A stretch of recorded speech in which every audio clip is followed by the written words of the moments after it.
Ahli digital forensik Rismon Sianipar ini memaparkan sejumlah alasan mengapa dirinya tidak percaya hasil laboratorium forensik dari Bareskrim Polri mengenai ijazah dari Presiden ke-7 Joko Widodo. Menurut Rismon Sianipar, ada rekam jejak buruk dari institusi tersebut. Dia juga kemudian menguraikan kasus-kasus yang dimaksud Tribunars. Yang pertama yaitu mengenai kasus Vina Cirebon, yang mana menurutnya masih banyak hal yang tidak dilakukan oleh tim laboratorium forensik dari Bareskrim Polri begitu ya, karena tidak melakukan ekstraksi terhadap SMS dalam periode waktu yang ditentukan untuk kemudian bisa melihat apa saja yang kemudian terjadi di baliknya. Yang kedua, kemudian mengenai kasus Jessica Kumala Wongso, Rismon ini bahkan menyebut Bareskrim Polri sebagai penipu Tribuners karena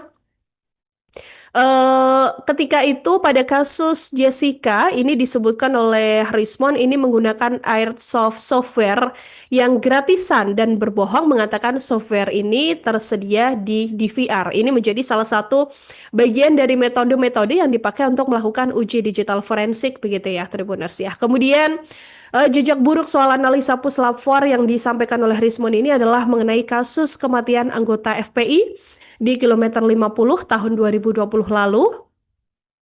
Menurutnya ada hal yang tidak patut yang dilakukan kepolisian sehingga kasus ini menjadi terhambat penyelesaiannya, begitu ya. Hingga akhirnya Rismon ini juga mengibaratkan begitu kan banyak problematika di Bareskrim atau di kepolisian yang tidak selesai dengan baik.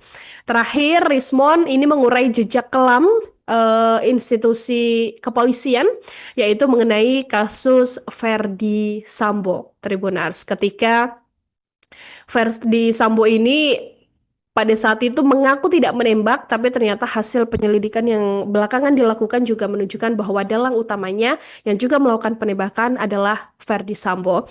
Hal ini menjadi bagian atau rentetan alasan mengapa kemudian Rismon yang juga merupakan ahli psikologi forensik atau ahli digital forensik begitu ya Tribuners ya, ini memutuskan untuk tidak percaya sepenuhnya dengan hasil penyelidikan terkait ijazah Pak Jokowi yang juga membuat dirinya sekarang ini terancam dibui karena memang dilaporkan atas dugaan pencemaran nama baik dan Undang-Undang ITE. Download Tribun X sekarang, menghadirkan lokal menjadi Indonesia.